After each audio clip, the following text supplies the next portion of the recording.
When Paul Walker walks into a struggling neighborhood coffee shop wearing simple work clothes and quietly asks to speak with the owner about helping some families, the arrogant proprietor immediately assumes he's just another broke customer looking for free coffee and publicly humiliates him in front of other patrons, demanding he leave before he scares away real customers. But what happens when the truth about Paul's secret acts of kindness and why he's really there comes out will leave everyone in that coffee shop absolutely stunned and prove that real generosity happens in the shadows, not in the spotlight. Before we continue this story, let us know where you're watching from.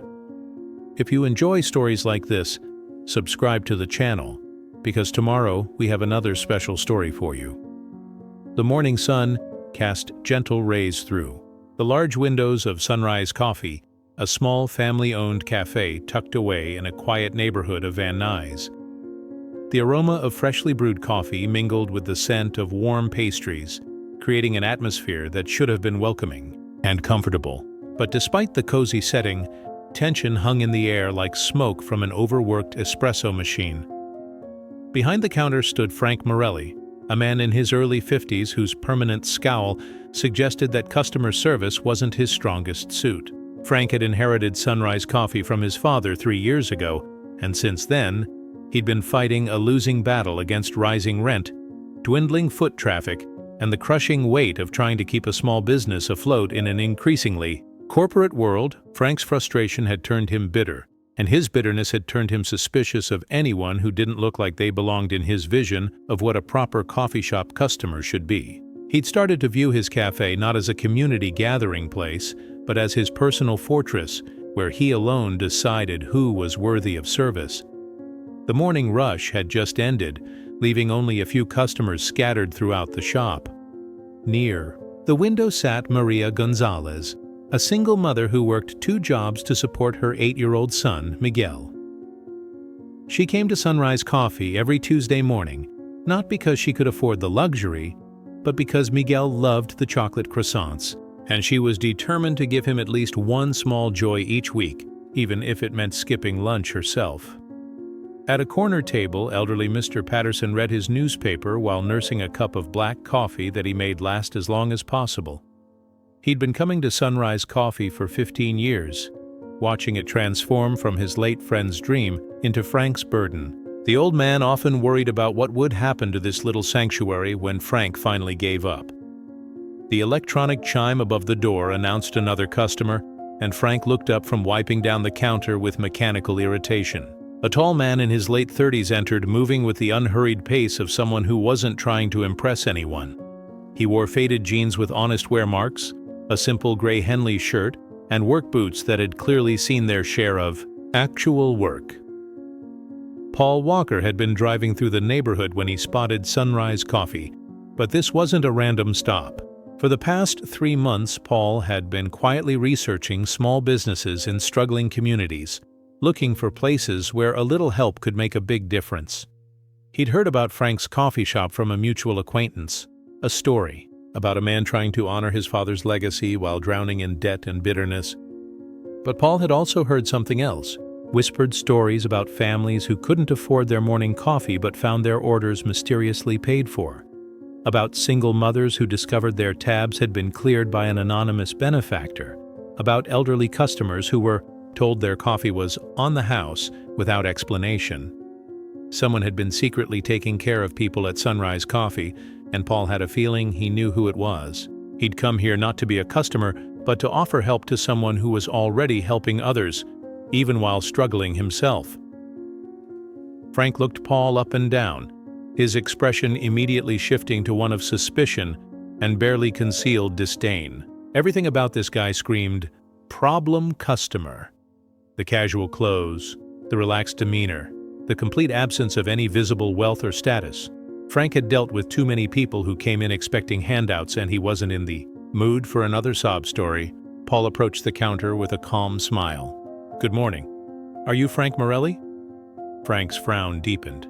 When customers asked for him by name, it usually meant trouble, complaints, demands for refunds, or requests for charity that he couldn't afford to give. "Yeah, that's me. What do you need?"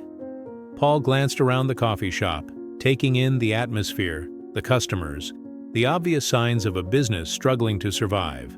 I was hoping we could talk for a few minutes. It's about some of your customers. Frank's defensive instincts kicked into overdrive. What about them? Paul lowered his voice, trying to keep the conversation private. I've heard that you've been helping some families, paying for their orders when they can't afford it. I wanted to— Whoa, hold up, Frank interrupted, his voice rising enough to draw attention from nearby customers. I don't know what you're talking about, and I don't know who sent you, but we don't do handouts here. Paul blinked, surprised by the hostile response. I'm not asking for handouts, I'm trying to— Frank cut him off again, his voice growing louder and more aggressive. Let me guess. You heard that the coffee shop owner is a soft touch, so you figured you'd come in with some sob story about needing free coffee? The cafe fell quiet as other customers turned to watch the confrontation. Maria looked up from her table with concern, while Mr. Patterson folded his newspaper and frowned at Frank's tone.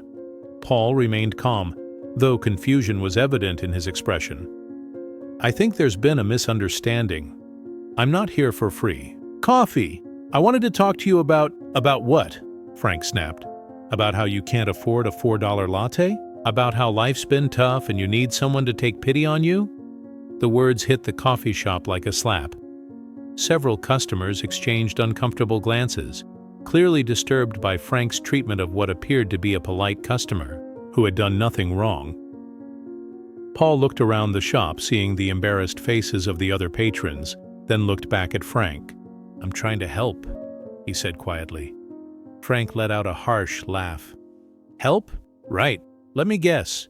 You want to help by letting me give you free coffee, free food, maybe even a job? I've heard it all before, buddy. Paul's jaw tightened slightly, but his voice remained controlled. Actually, I was hoping to help you. Help me? Frank's voice dripped with sarcasm. What are you, some kind of business consultant?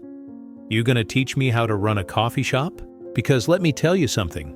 I don't need advice from some guy who looks like he can't even afford to buy a cup of coffee. The cruelty of the comment settled over the cafe like a dark cloud. Maria shifted uncomfortably in her seat, remembering all the times Frank had quietly paid for her order when she'd come up short. Mr. Patterson shook his head sadly, recognizing that Frank's pain was making him lash out at someone who didn't deserve it. Paul stood quietly for a moment, absorbing the public humiliation. When he spoke, his voice was steady, but carried a weight that seemed to fill the entire space. You know, Frank, I've been in a lot of places where people judged me by my appearance, but I thought a coffee shop, a place that's supposed to bring people together, might be different. Frank crossed his arms, unmoved. This isn't a charity. It's a business. And if you can't afford to be here, then maybe you should find somewhere else to hang out. Paul nodded slowly, as if processing Frank's words. I see, so this is about money. Everything's about money, Frank replied harshly. That's how the real world works. You pay for what you get, and if you can't pay, you don't get to stay. Paul looked around the coffee shop again, his gaze lingering on Maria, who was watching the exchange with growing distress, and on Mr. Patterson, whose face showed a mixture of sadness and disappointment. What about them? Paul asked, gesturing subtly toward the other customers. Do they all pay for what they get? Frank's face flushed with anger and embarrassment. That's none of your business. Paul's voice remained calm but grew more pointed. So you do help people, you do pay for orders when customers can't afford them, but somehow I don't qualify for that same compassion? The question hung in the air like an accusation. Frank had been caught in his own contradiction. He did help people, but only the people he deemed worthy of help. Paul, based solely on his appearance, hadn't made the cut. Look, Frank said, his voice rising to ensure everyone in the shop could hear. I don't know what game you're playing, but I'm not falling for it. You think you can come in here, act all philosophical, and guilt me into giving you free stuff? It's not happening. Paul studied Frank's face, seeing past the anger to the fear and exhaustion underneath. This isn't about free coffee, Frank. This is about why you're so angry at someone you don't even know. Frank felt exposed, vulnerable, and he didn't like it. "I'm angry because people like you think you can walk into my shop and waste my time with whatever scam you're running. What makes you think I'm running a scam?" Paul asked gently. Frank gestured at Paul's casual clothing. "Come on, look at yourself. You show up here dressed like you just rolled out of bed, asking personal questions about my business, talking about helping people. If you were legitimate, you'd be wearing a suit, carrying business cards, acting professional." Paul shook his head sadly. "So because I don't look the way you think I should, you've decided I'm not worth your time or respect." The truth of the observation hit Frank harder than he expected, but instead of backing down, he doubled down. "I've been running this business for 3 years. I know how to spot trouble, and you, my friend, are trouble." Maria couldn't stay silent any longer. She stood up from her table and approached the counter, her voice quiet but firm. "Frank, this man hasn't done anything wrong. He's been nothing but polite." Frank spun toward her, his frustration boiling over. "Maria, this doesn't concern you. It does when you're treating a customer like this," she replied, her voice gaining strength. "This isn't who you are." Frank felt the walls closing in around him. His authority was being challenged in his own shop, his judgment questioned by someone he'd been helping for months. "I know exactly who I am," he snapped. "I'm the guy who keeps this place running while dealing with people who think they can take advantage of me." Mr. Patterson finally spoke up, his elderly voice carrying the weight of years of observation. "Frank, your father would be ashamed." The words hit Frank like a physical blow. His father had built Sunrise Coffee as a place where everyone was welcome, where community mattered more than profit margins, where kindness was the most important item on the menu. Paul watched this exchange with growing understanding. Frank wasn't inherently cruel. He was scared, overwhelmed, and protecting himself the only way he knew how. But his fear was causing him to push away the very thing he needed most: help. "Frank," Paul said quietly, "what if I told you that I came here because I know about the families you've been helping? What if I told you that I've been watching this place for weeks, trying to figure out how to support what you're doing?" Frank blinked, his anger wavering for the first time. "What are you talking about?" Paul pulled a folded piece of paper from his pocket. "Maria Gonzalez, you've paid for her coffee and Miguel's croissants 17 times in the past 3 months. Mr. Patterson, you've been giving him the senior discount even though you don't officially offer one. The Rodriguez family, you've been letting them pay for expensive drinks with the price of regular coffee." Frank's face went pale as Paul continued reading from the list. "Should I go on? Because I have documentation of every act of kindness you've performed in this shop over the past quarter." The coffee shop fell completely silent. Maria's eyes widened with understanding and gratitude. Mr. Patterson smiled for the first time all morning. Even the other customers leaned in, realizing they were witnessing something extraordinary. Frank struggled to find words. How do you know all that?" Paul smiled gently. "Because I've been looking for someone exactly like you. Someone who helps people not because they have to, but because they choose to. Someone who understands that a coffee shop isn't just about coffee. It's about community." He stepped closer to the counter, his voice warm with respect. "Frank, you've been running your own charity operation while barely keeping your business afloat. That's not the behavior of someone who only cares about money. That's the behavior of someone who inherited more than just a coffee shop from his father. He inherited his heart." Frank's eyes filled with tears he'd been holding back for months. "I don't understand. Who are you?" Before Paul could answer, Maria spoke up, her voice filled with emotion. "Frank, all those times you paid for my coffee when I came up short, I thought it was just you being kind. I didn't know you were struggling too." Mr. Patterson nodded, his voice thick with gratitude. "And here I thought you were just honoring the discount your father gave me years ago. You've been taking money out of your own pocket." Frank wiped his eyes, overwhelmed by the realization that his secret acts of kindness hadn't been as secret as he'd thought. "I couldn't let Miguel go without his croissant," he said quietly, And Mr. Patterson, you were my dad's best customer. How could I charge you full price when you're living on a fixed income?" Paul watched this exchange with deep satisfaction. This was exactly what he'd hoped to find, not just someone who needed help, but someone who deserved it because of how they treated others. "Frank," Paul said, "my name is Paul Walker. I'm an actor, and I've been blessed with more success than I ever expected. But success means nothing if you don't use it to help people who are making a difference." Frank's mouth fell open. "Paul Walker, I'm someone who recognizes real character when I see it," Paul interrupted. "And you, Frank Morelli, have more character than most people I've met in Hollywood." The cafe erupted in murmurs as customers began to recognize Paul.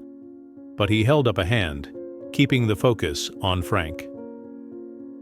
"I came here today to offer you a partnership," Paul continued. "Not charity, a partnership. I want to help you expand Sunrise Coffee, create a foundation that supports families in this community, and prove that businesses can succeed by putting people first." Frank stared at him in disbelief. "You want to help me? After how I treated you?" Paul smiled. "Especially because of how you've been treating everyone else. The way you've been helping Maria and Miguel, taking care of Mr. Patterson, supporting families when they need it most. That's exactly the kind of person I want to work with." Frank broke down completely, the weight of months of stress and fear finally lifting from his shoulders. "I'm so sorry," he said through his tears. "I was so scared of losing everything that I almost drove away the one person who could help me save it." Paul reached across the counter and placed a gentle hand on Frank's shoulder. "You haven't lost anything, Frank. You've just found a partner who believes in what you're doing." Maria approached the counter, tears streaming down her face. "Paul, Frank has been an angel to so many families in this neighborhood. We never knew how to thank him." Mr. Patterson stood up slowly, his voice filled with emotion. "Frank's father would be so proud. This boy has been carrying on his legacy without ever asking for recognition." Paul looked around the coffee shop, seeing it with new eyes. This wasn't just a struggling business, it was a community center, a safe haven, a place where kindness happened quietly and regularly. "Frank," Paul said, "I have a proposal. What if we turned Sunrise Coffee into something bigger? What if we created a model for how businesses can serve their communities while still being profitable?" Frank wiped his eyes, his voice filled with hope for the first time in months. "What did you have in mind?" Paul smiled. "I'm thinking about a chain of community coffee shops, where every location operates on a pay-it-forward model. Customers can contribute to a fund that helps families in need, and every shop becomes a cornerstone of its neighborhood."